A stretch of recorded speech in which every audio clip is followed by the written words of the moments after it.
My top tip would be...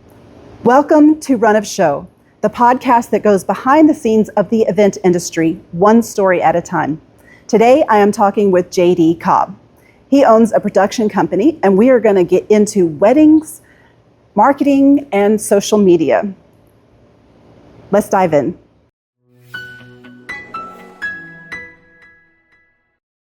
One of the things I wanted to ask you, because you do events, is that right? You do?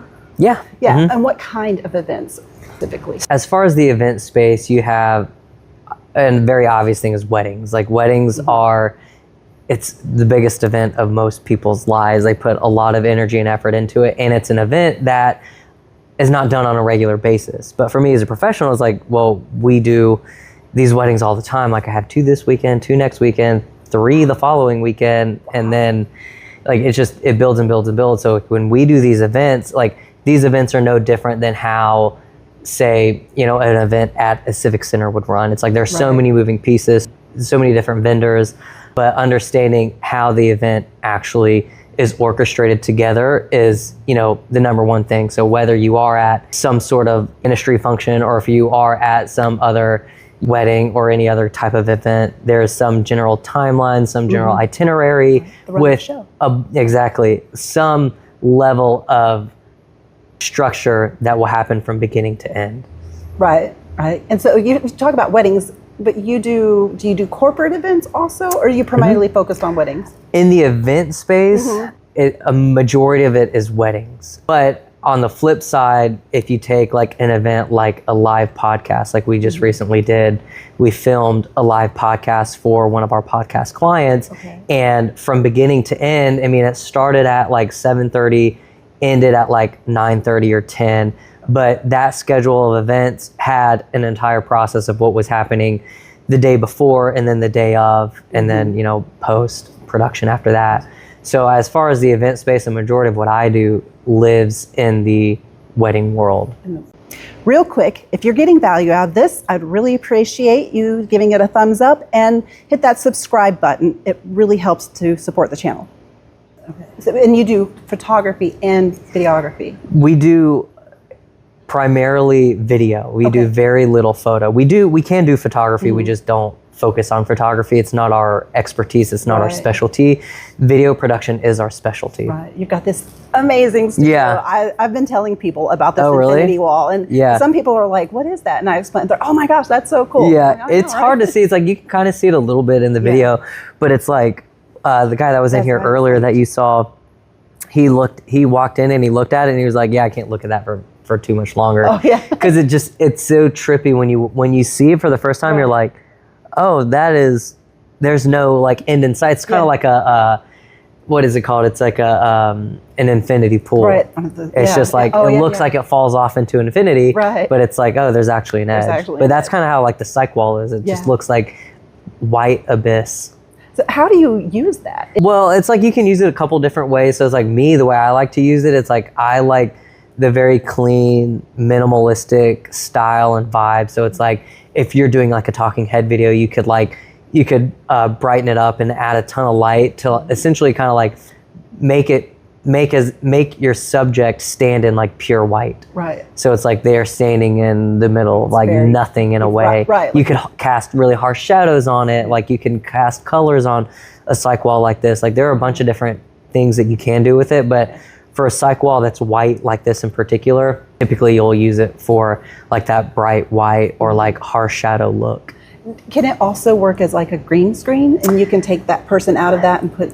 Not exactly, just because like the way you do green screen is like you would have to like, you call it chroma key, but it's like you would have to key out that particular color. So if you've ever heard of blue screen, it's kind of the same thing. So it's like if you're going to be doing any type of green screen work, like the green screen is like a bright green. It's not like your typical like green, dark green grass, forest green, because that's more of a common color in the green scale.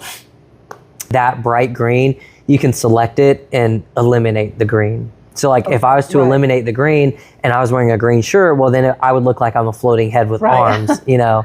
So that's typically how, so you can't exactly use a white wall like that for a green screen, but All right. Well, I don't know anything about green screen. So now you do. I'm still on my journey. Yeah, I mean, that's on the list, green screening. Yeah. But actually, I was talking to somebody the other day, and they were talking about my camera equipment and upgrading them. I said, no, I'm not upgrading. I'm not learning that. Yeah. When I get to the point where I can hire somebody, they'll bring in their equipment. That's what I tell people. They're like, hey, I'm like, you can spend thousands of dollars, but you have to remember you are the one running it. Mm-hmm. And you can buy it, you can save money, but you're going to be paying for it with the time invested in learning how to use it. And learning how to use it, yeah. Yeah. When did you get started in all of this? I've always loved like video production. I've always loved, I don't want to say I loved taking photos, but I loved recording things on camera. Okay. So I went in high school, I was a part of, it's called WPHS over at Pace High School, where it was a broadcast club. We did the morning news, we would make all these segments. So I really loved it, did it in high school. I went to college, I studied broadcast television, so I understand TV very well. So like podcasting, like TV shows, like I know how those things run. I know what it's like behind the scenes, like in the TV studio, the switcher, all those things. And then I ended up doing an internship with a film company out of college. And that was where my introduction to the film world was, where it was like creating commercials, creating ads, creating all these different videos, but having more of a cinematic feel and tone to the pieces we're making. Because in the broadcast world, like cinematography is kind of a moot point because it's all about storytelling, how you write your scripts, how you are, creating this particular piece. I mean, that was what I was told to do, like when I was in college. And then, fast forwarding, it's like, hey, take that same storytelling aspect and now let's, tell other stories outside of the TV world and the news world. Right. And you said you went to Pace High School, so you're a local to Pensacola. I'm a local, yeah. All right, yeah. Born and raised. I was born and raised here. Did you try to get away sometime? I did. Well, that's where I went to college down in Lakeland, Florida at Southeastern University. Right. And so that was my like getting away. So being 4 years down in Lakeland in Orlando, Central Florida area was fun. Yeah. And then after that, I moved back home. And then now I'm here. And now you're married with kids. Is your wife from here? My wife is from Lillian, Alabama, so local-ish, yeah. Local-ish, yeah. But now she's a Pensacola local. Right, okay. How long has she been here?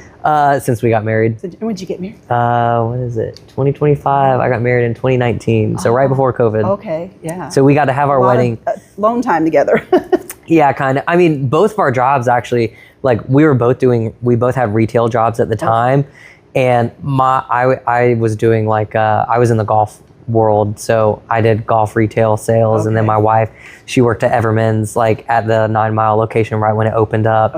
So like both of us had full-time jobs like through COVID, so it's like even though we were at home, we also still had full-time jobs. Right. Yeah, it was essential worker being. We were an essential worker, literally, yeah. Yeah. You said you worked in the golf. Did you work at what's?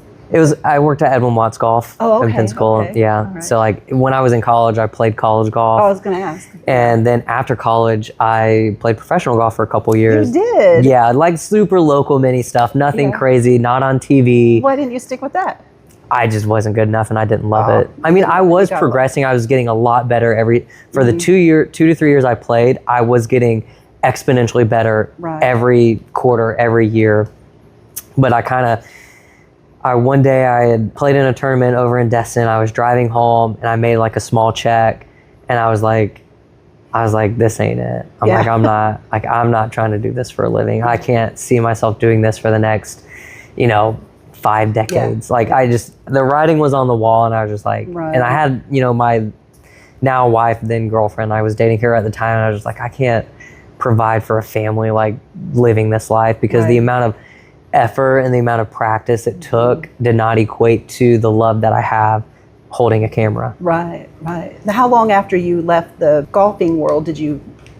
So I was always doing like video stuff. So like weddings are a low-hanging fruit for any videographer.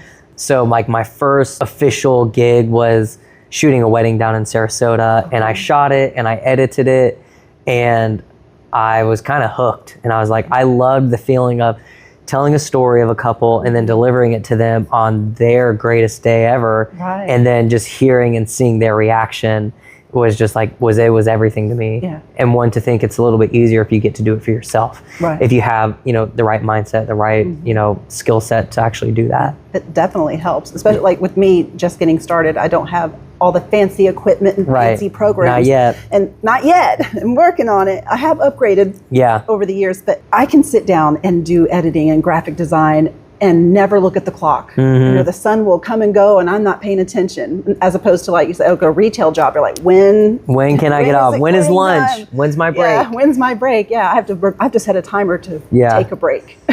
That's so you know, funny. now, but before it's like, all right, I'm watching the clock. Right. Can I go 5 minutes early? Totally. do you need to cut staff? Yeah. All right. So you personally, you're a Pensacola native. You're married with a couple of kids, and you love photography. Right. What else? Do you have fur babies? Is your family still live here? So yeah, my in-laws are in Lillian. Okay. So like, they're still there. Yeah. So I live in Beulah. My family lives in Pace. So it's like we are right in the middle between like both of our families. So it's like it's perfect. Right.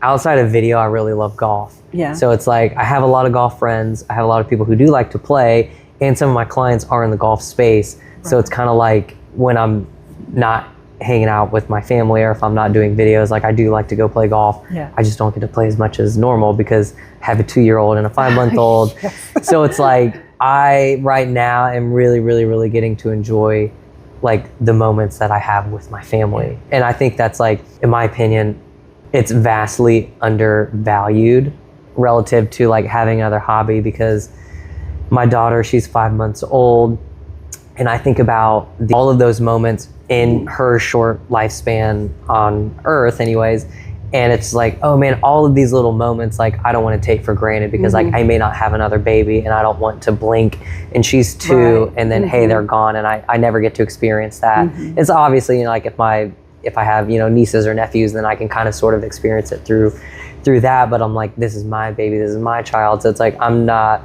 wanting to take for granted like the kids that I have at the age that they're at, knowing how influential or how their minds are working and how influential my wife and I are as parents on them. It's like you don't realize when you say, oh shit, and then they repeat it, you're like, their oh, first words. like, yeah, exactly. And you're like, oh, I didn't realize that you were listening to me when you're listening. Because like I stubbed my toe yesterday and I said that, and I was like, I should not have said that, because he was just like watching me, and I'm like, you are really paying attention to all of the little things that I'm doing, because those are your new social norms of whatever you pick on, of what you're not picking up, you know, somewhere else. Yeah, kids are a trip. They are. Well, it sounds like you're really busy on the weekends with wedding, because that's when events are. In the fall season, during the week? So during the week, like we do, as a video production company, like we do have quite a few clients where we're making their social media content, we're running their podcast, or just making content in general. So it's like for our social media clients, it's,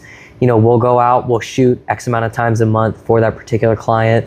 Then we'll take all the content in-house, schedule it, edit it, schedule it all out, and then just keep up with their socials. And then whatever the marketing director needs, or whether the marketing agency needs something, we'll go ahead and create those assets for them so it can be used for whatever purposes they have. So when we're not shooting weddings, we're doing a lot of asset creation for the other businesses or the podcasts or the ministries. Right. Yeah. How long does it take you? For me, for one podcast, after it's been recorded, it takes me about 8 hours to do all the things, all the promoting and the editing and the scheduling. Yeah. So for us, depending on which client it's for, so let's say we have one client where we do everything for them. They do nothing other than record virtually. So from the moment they're done recording to upload, it takes me, I'm adding all this stuff up in my head, it probably takes me around 2 hours, 2 hours, which is not a lot of time. I was going to say, it takes me 8 hours. I got a lot to learn. Yeah, but that's like, I'm like really nitty gritty on details. And because we do it every single week, like I have my systems down. So it's like, I go here, and here, and then bang, bang, bang. And then it's like whatever notes that, because we're also producing it on the back end too. So it's like, I'm there every single time taking all the notes of like what to cut out, when to cut it out. So then it's like, once I kind of get my timeline as I need, then I can go in, make my edits, and then like send it off. So it's like, it definitely is an art. It's a system and it's an art. So then it's just like the way we come up with the titles, the thumbnails, and that's only 2 hours of my time. And then it's like all the other time that my team, they probably put around 8 hours of work throughout the week for one client to create all the assets, all the graphics, Okay, all so the videos. I'm already on par. So yeah, you're probably like, I mean, every single month we probably put 40 hours a month into, which is say 10 hours a week into a client's podcast, just for one episode, plus all of the socials that get put out. Okay. And then that's also not even including posting them. Right. So then you can add probably another, say 30 minutes a day, which turns into, what is that, 2.5 hours a week. Right. That's another 11-ish hours. Wow. Yeah. See, okay, well, I feel better. So yeah, 50 hours a month into it. You do mostly weddings. I'm sure they don't all go as well as planned. Can you Not tell me always. tell me about a time when it just went terribly, and what did you do to fix it? So the one that recently comes to mind is I was doing this wedding over in 30A at this hotel called the Pearl. It's one of the higher end hotels that you can get married at on 30A. Very, very, very well known. And we had set up some lights for the first dance, for the speeches, and we lit it how we wanted to light it. It looked really good in camera, and the planner was not very happy. She was like basically screaming at us during the first dance, not literally screaming, but she was like, take it down right now, you better turn the lights down, blah, blah, blah. But it was like, you could feel like the fierce nature of what she needed. And I wasn't upset with her. I mean, I was upset in the moment because of the expectations that were not set at the very beginning. Because at the very beginning, it's like, hey, can we set up lights? Yeah, sure, no problem. But for me, I'm filtering everything through the lens of video. Mm-hmm. She is, as a planner, is filtering everything through the lens of, not the lens, I guess, through her perception of like how her guests are experiencing the wedding. Mm-hmm. So it's like when you have these really bright lights onto a dance floor, hey, she wanted to make it really dark, really, I don't want to say romantic, but she wanted to set the mood for this particular moment. But when I brought my bright lights in, it was too bright for the area that we had it in there. So she was really, really upset. So for me, I'm like, okay, well, how do I go about one, diffusing the situation and making everything work, knowing you can't recreate this moment. This is like father-daughter first dance, like mother-son first dance, couple's first dance. So it's like, how do you do this? So for us, it's like we have, like the lights were connected to an app. So thankfully, I was able, and the way that I have my fanny pack on me during the wedding day, it's like I keep the app open in my fanny pack. So if I need to turn the lights down, I can turn the lights down without just immediately turning them off and like being super, super distracting. Right. So knowing that, hey, if I need to turn them down, like I had the ability to turn them down, like without really causing any commotion. So in that moment, she was like, hey, go ahead and turn them down. So I was really frustrated, upset. I have a second shooter with me. I was like, hey, just keep capturing this moment. I need to turn these lights down.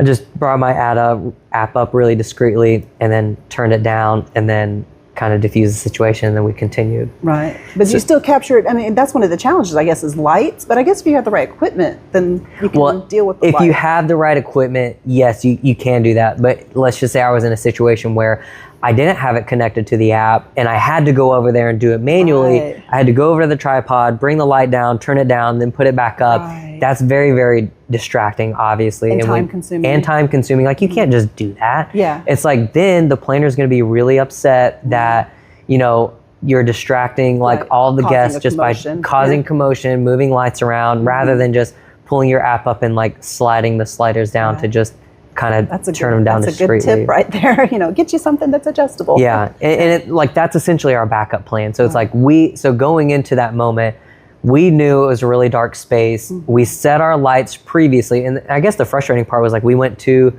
the planner, was like, hey, look at it. Does this look good? Yeah, it looks great. No problem at all. And then the event starts, and then it's like, hey, it actually is not what I thought it was. Like, go ahead and turn them off because I need to set this mood. But it's like, again, that's a moment where it's like you're so unexpected. It's an unexpected moment relative to like what's actually happening because we thought we were in the clear because we had cleared it with the planner, but it wasn't matching the vibe of what she thought it was going to be. So then we, as the creatives, we are at fault because we are being more distracting relative to what she wants. Right. But it was so easy to fix. Look at you, the app, and then exactly, it's easy to fix because we we're prepared for the potential of what could happen. Yeah. That's a good tip. You can't prepare for all contingencies. You don't know what all is going to happen. But for you, what would be like your most ideal event? Like, do you have a favorite event that sticks out? Like everything just was great and wonderful and left you smiling? Well, I'll say this: the weddings that we shoot, because I'm filtering everything through weddings, because like those are the events that we shoot a majority of the time. There are so many different planners, so many different types of individuals that operate very differently. And when you're at the very beginning of your career, you don't have, like, your expectations aren't set as much as they are for other people who have been doing it for a really long time. And we've done a lot of work as far as branding the types of people we want to work with and the types of vendors we want to work with, that now, like, looking back the last 2 years, we've been able to, like, 90% of our clientele has been an ideal client. Yeah. So out of the, say, 30 weddings we've shot, 10% of them, which would be, say, 3 to 4 clients, have not been ideal. Like, not that they're bad by any means, but it's like, hey, it's like they didn't have a planner that we chose, or like we're working with someone newer in the industry, so it is not working as well as we wanted it to work.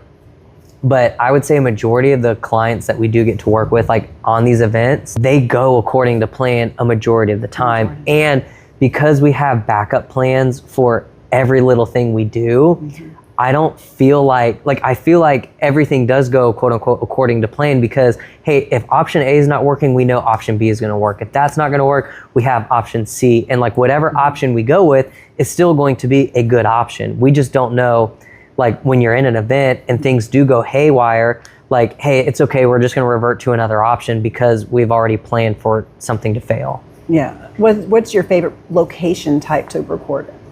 I mean, mostly weddings are inside, but on the beach maybe? Or no, I don't like doing beach. Have you done beach weddings? We do plenty of beach weddings. Because most of the beach weddings they're done at a house. They're done in a location that is not really event specific. So you have a lot more workarounds when you're on the beach and when you're at a house. So that means lugging equipment in the sand to the beach. And then you're at a house that can hold, say, even if it's a house that can hold 100 people, it's a house that's meant for like, a gathering, not an event. So it's like the logistics of how everything flows is a little bit more difficult than going to, say, a wedding venue like Supposi. So like we have a wedding at Supposi this Sunday. Okay. I've been hearing a lot about Supposi. So yeah, so they built that particular venue with events in mind. So it's like, hey, here's the storage unit, here's the bridesmaid suite, here's the groomsmen suite, here's where we're going to do our weddings, here's the layout of the floor. So everything was designed to be very purposeful. So then when you're moving around as vendors and as a team, like nobody's really in each other's way. It's meant to hold that many people. And like when you get to work with people like Chloe, when things are very, very intentional for a particular space, it's so much easier for you to have an experience as a vendor, and then for a couple, they know exactly what to expect. So then they can actually enjoy their day the way it's supposed to be enjoyed. Right. As a reminder, you can find this podcast on all your favorite podcast platforms. And if you want to see our beautiful faces, you can find us on YouTube. Is there one event that sticks out in your mind being particularly special? Yes, the first one that just came to mind was it was a multicultural wedding where the groom and his family, they were all from Israel, and the bride and her family, they were locally from Pensacola. And it was a huge, I think they had close to 200, maybe a little bit more than 200 people at this wedding. It's huge. And the way they had done the ceremony, the way the layout was on the little side lawn that they did was not typical with how they wanted to do it with like an Israeli themed wedding, with how they had it. So the number of cameras we had set up and the way they did the ceremony was atypical for Supposi, but it worked out really well. But the reason I like that wedding so much is because of how large of an event it was, how many different things they had, like where cocktail hour was, with what they had inside, and with where the ceremony was, and where we did like the portraits for the couple. The way we did everything felt so seamless that with an event that large for, that, like that's the first one that comes to mind, is like, oh, I actually enjoyed that day because it was a multicultural wedding, is very atypical for how most weddings go, you know, traditional weddings anyways. And then just like seeing everybody work together was like, again, it's like an orchestra. So you have multiple cameras, some stationary and then like you're walking around. How does that work? Yeah, so for that one in particular, we had 3 stationary cameras. Like one was like a wide in the corner, one was like kind of a tight shot of like the couple in the center, and then one over to the side that was like an alternate angle like of the couple. And then me, I was like kind of floating around. So that's 1, 2, 3, 5 cameras total, plus like multiple, you know, audio ports for, you know, capturing. We had a audio on the bride, audio on the groom, audio on the officiant, and then we had 2 backup audio sources for the output of the board, and then another one, the output of a speaker. So like we have, if something failed, we had exactly what we needed. How do you put audio on a bride? So it's like in a, was it she's a white in a dress. Yeah, usually they're in a dress. So you have like a leg strap that you can put on the bride. As long as it's not like a really, really tight dress, you can put like the mic pack, you know, on their leg, and it's like a little, it's really tight silicone on the inside, so it kind of holds it like to their leg, and then you just kind of you put it on their bust and you just tape it right there, and typically there's a little bit of space, so it's not like, you know, rubbing. And that's like the easiest way to get clear audio. What is your favorite part of videography? Is it the recording part or the editing part, or what is your favorite part? My favorite part is like doing all of the planning. So like so whether it's like if we're going to use a business as an example, it's like if a business comes to us and like, hey, we need to create these type of videos, I'm like, okay, that's great. I love the logistical side of saying like, what assets are we going to make in order to resonate with your particular brand at the end of the day. So whether it's a funny video, whether it's a really serious ad, whether it's a podcast, like creating the strategy behind it is what I find the most fun in. What's your process for creating that strategy? Having conversations. So like a lot of business owners don't think they're very creative. However, I am not one to believe that, because I think everybody's really creative, because, hey, I have this really funny idea, like how can we execute it? And it's like, okay, well, this is your idea. This is your creativity coming out. So how do we marry your creativity to an end goal with the business? Is your end goal exposure? Is your end goal marketing, or say just like exposure or a certain type of ROI? Like what is your KPI relative to the idea you have? And then can we marry those two and actually like make something beautiful out of it? Right. With the end goal. The end goal. So is the end goal money? Is the end goal just more eyeballs? Like exactly. So I think like finding that out with a client is a lot of fun to me. And then after that, it just gets passed off to my team, and then we shoot it, and then we edit it, and then we deliver it. Well, let me ask you this, because I'm working on a project. Yeah, sure. And my end goal is to get people to go to the page to buy tickets. What would be your tips for an event? For an event. What would be your tips and tricks for video, like short videos, like reels and stories? What would be the thing to focus on? So I would say, depending on what the event is, I would probably say what creative aspects around that event is a baseline idea. And then we'll say for you, it's like, okay, I think X, Y, and Z is really creative. Well, because of this is what I have as the baseline of what should be creative for this event. And then this is who I am as a creative. Then I would say, let's marry those two and start there. And then have a conversation around that. What are the things that really resonate with you around these particular ideas? Because yes, you do need to make a lot of videos. Yes, you do need to do a lot of copy. Yes, you do need to be making graphics. So then we can boil it back to who is actually spending the money to sign up for this event. So let's assume the event is an individual, whatever age range, whatever ethnicity, whatever the demographics are for that individual, we have to take that into account as well.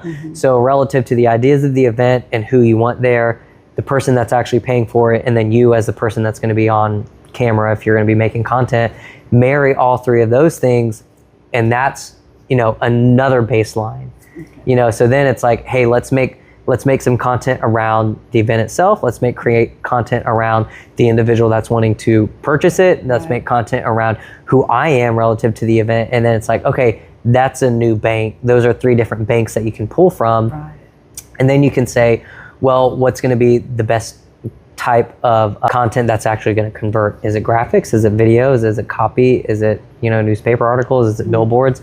So depending on those metrics will depend on the assets that I would recommend that you make. Right. Okay. Yeah. So it's notes to take. all of so it's just like, I would just dissect them at their core and then say, how do we marry them all together? Because if you go too heavy on the demographics of the individual, or too heavy on your demographics, or too heavy on only the event without considering the other 2, then it's like something's going to be disproportionate. Right. Well, a lot of people say you should niche down, but you don't want to niche too far down. Correct. Yeah, you don't want to niche. Yeah, it's like a yes and situation. It's like you have to do it for all of them. And that's where it's like a quantity over quality is the route you really want to take. But if you don't want to go if you don't have the ability to do all of that quantity, then it's like, okay, well then let's figure out where the threshold is for the quality that we do need to hit and put our energy into that. All right, so give me an actual list. Give me your 5 best tips for recording video. My top tip would be focus on storytelling. Without a good story, like all of your content is borderline worthless. Between that, having really great visuals and really great graphics. So visuals meaning like photo, video, graphics meaning like, think of like Canva graphics or like a Photoshop artist or something like that. So between storytelling, videos, photos, graphics, like just those alone are probably the top things that I would recommend.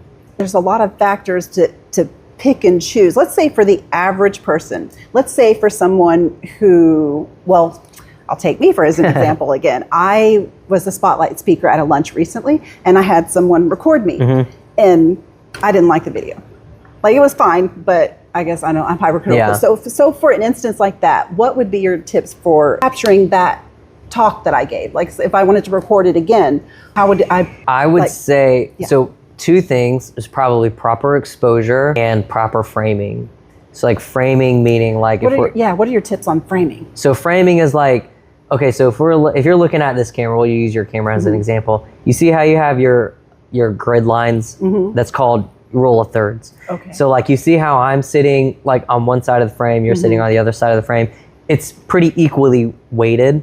So if you're trying to weight the frame, so like if both of us are if I was right here and there was nothing on this side of the screen, it would feel disproportionately weighted. Okay. So then I would say like, make sure your framing is good. Like make sure you have enough headroom, not too much headroom, but enough headroom to where you're not, cutting yourself off, and then making sure that your eyes are on like that top third. So like you see how your eyes are kind of on the top third as are mine. Yours are definitely. So that's like proper framing. Okay. So then it's like when you're naturally looking at an image, your eyes scan from left to right. And it's like, you're gonna scan at like what eye level would be like if you're looking like at a human being. You're not gonna look too far up, you're not gonna look too far down. So like if you're filming, make sure your framing looks good, your eyes are on the top third, and then you're exposed properly. Like those things alone and making sure it's level. Like those 3 things are 3 things that people generally don't consider, like if you're not a professional. Right. So it's like, oh, I'll just set it up, and it's like you have the camera way up here and you're pointing down. It's like, well, if you're pointing down, then you're going to look really small, and that's not very good relative to the individual viewing it, because that's I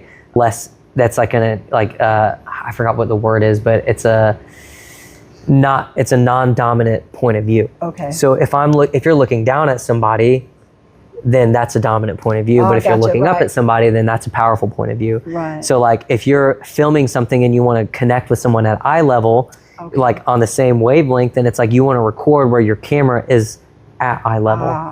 That's a really good tip. Yeah. I like them. That's my favorite. Yeah.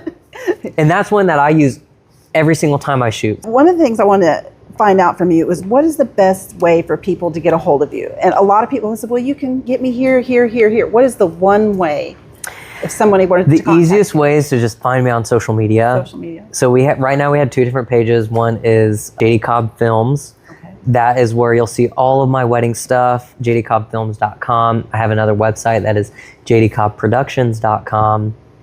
that is all of my commercial work. Okay. Same thing. It's like, at JD Cobb Productions. But if you find me on social media, that's probably the easiest way to get a hold of me, because we'll usually see, the messages that do come through.